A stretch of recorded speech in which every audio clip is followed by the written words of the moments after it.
Halo Sobat Bincang Santai, kembali lagi di sebuah episode yang spesial. Jadi hari ini kita akan mengangkat satu topik nih, yaitu guru-guru kreatif. Nah, sebagai inspirasi dunia pendidikan. Kenapa sih kita mengangkat topik ini? Karena sudah ramai diperbincangkan di media sosial. Ada sekelompok guru yang viral karena kekreatifannya dalam mengajar.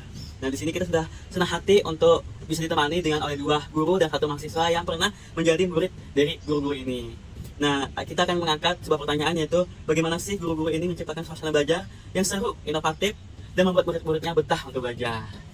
Sudah kedatangan 3 narasumber, 2 guru dan 1 mahasiswa yang pernah jadi murid dari para guru ini. Nah, kenapa kita undang? Karena guru-guru ini sangat hebat dan memiliki pengalaman luar biasa di dunia pendidikan. Nah, langsung saja kita sapa ya para sobat. Halo ibu-ibu, kakak-kakak, selamat pagi. Halo, Ya, mungkin boleh memperkenalkan diri dulu. ya baik. Perkenalkan, nama saya Kalila Syahwan Rahman. Saya merupakan salah satu guru SMA di Banjarmasin, itu guru Bahasa dan Sastra Indonesia. Ya, perkenalkan, nama saya Ikrimah. Saya sebagai salah satu guru juga di Banjarmasin dengan mata pelajaran fisika. Lalu saya Lini Karimawati sebagai murid yang pernah diajar oleh guru kreatif. Para sobat yang menanyakan apa sih guru kreatif itu. Nah, berhubung narasumber sudah di sini, kita akan tanyakan langsung. Dari Ibu Kalila mungkin ada jawaban mengenai guru kreatif. Silakan, Bu. Ya baik Mas Mike, saya izin menjawab itu. Jadi menurut saya, guru kreatif itu adalah guru yang mampu mengemas materi ajar dengan cara-cara baru yang relevan dengan murid-muridnya. Jadi kan murid-murid zaman sekarang ya, terutama Gen Z, Gen Alpha, ini cenderung ke sifat yang mudah bosan Mas Mike. Jadi kita sebagai guru itu harus kreatif memikirkan bagaimana caranya supaya para murid-murid ini tidak cepat bosan. Dan jangan lupa, tentunya meskipun kita menggunakan cara kreatif, tentunya kita perlu tetap mencapai tujuan pembelajaran yang dari awal kita susun seperti itu, Mas Mike. Mungkin karena juga kan sekarang teknologi ya, Iya. kecanggihan di mana-mana. Jadi kayak karena membuat cepat bosan anak-anak itu karena sudah terbiasa instan. Jadi kayak kesulitan untuk berpikir kreatif. Jadi betul sekali karena bagaimana sih cara guru ini bisa mengemas materi dan baik dan bisa membagikan pengajaran yang memang relevan dan murid-muridnya di zaman sekarang gitu. Dan tentu berbeda dengan zaman dulu yang Iya. lebih mudah terpancing kreatif ketimbang di zaman sekarang. Iya. Nah, tadi Ibu Kalila sudah memberikan jawaban dan mungkin Ibu Ikrimah ada jawaban?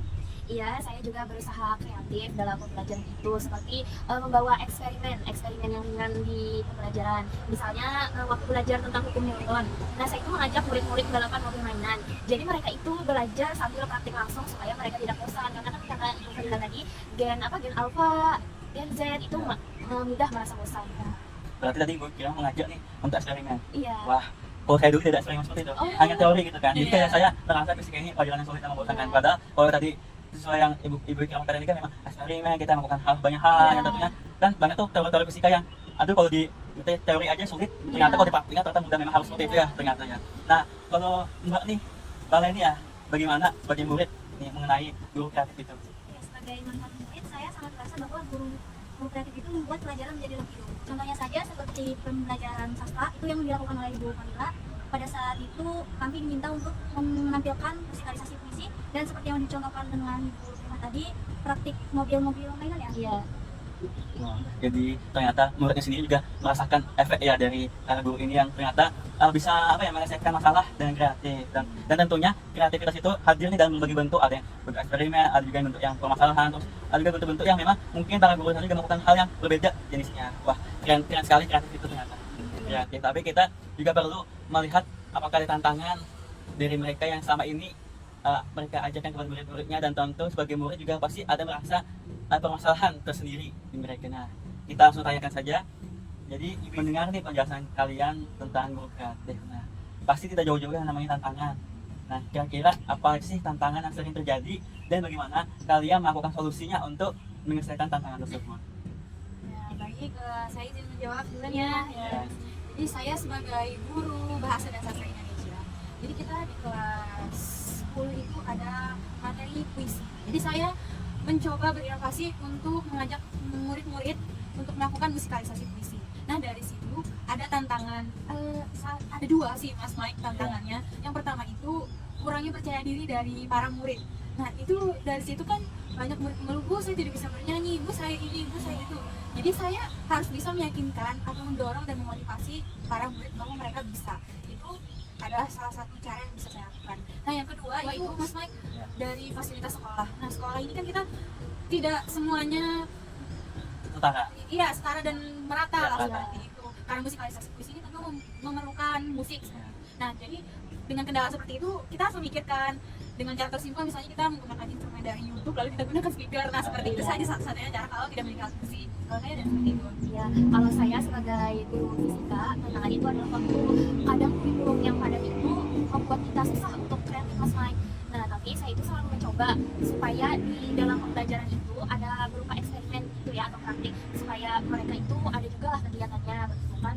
Dan itu kegiatannya pun saya batasi misalnya sampai 10 menit untuk mengefisienkan waktu. Itu saja dari saya.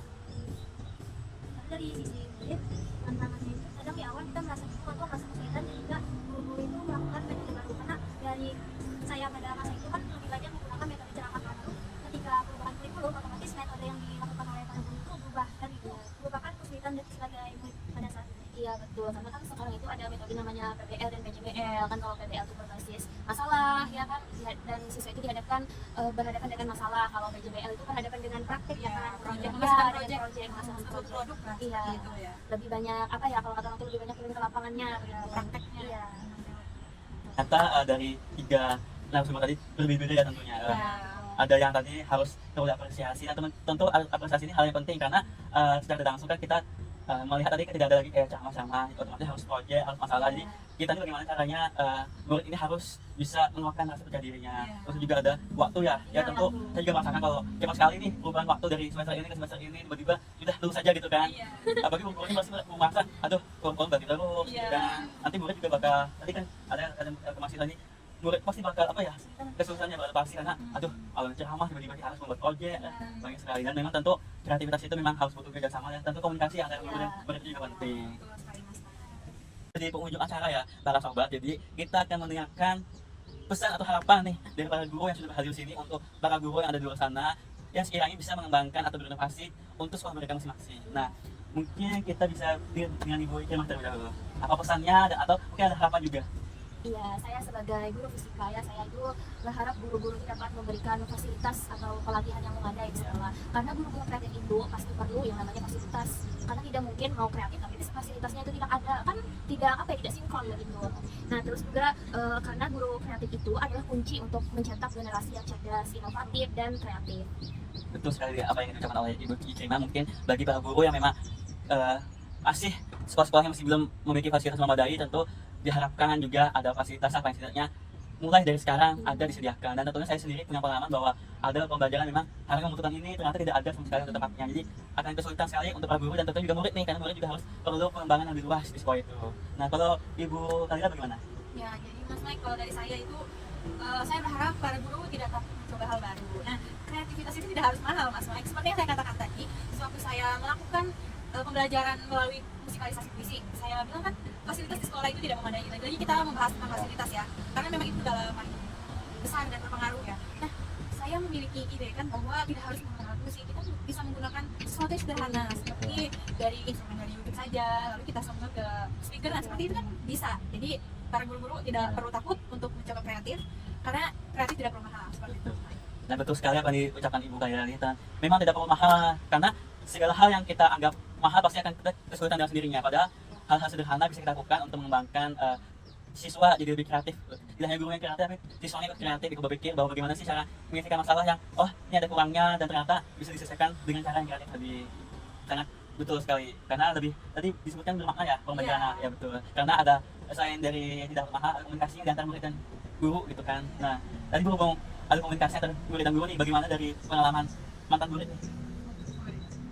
Kalau dari saya sudah cukup bagus. Saya ingin mengucapkan terima kasih kepada guru kreatif di luar sana, karena tanpa kalian pembelajaran di kelas mungkin terlihat monoton atau sangat membosankan gitu. Dengan adanya metode-metode baru yang sudah kalian beri di kelas itu memberi apa ya, pengalaman menarik untuk siswa. Baik, tadi ada pesan-pesan dan harapan-harapan yang sungguh sangat indah ya. Terima kasih juga kepada Ibu Kalila, Ibu Ikrimah sudah berhadir mewakili para guru di luar sana tentunya juga. Dan untuk Mbak Leni yang sebagai mahasiswa yang dulunya adalah mantan murid dari para guru ini yang memberikan juga pengalaman-pengalaman sebagai murid, tentu juga berkesan sekali kepada mewakili para murid juga sebagai yang masih belajar tentunya ataupun yang sudah lulus gitu kan.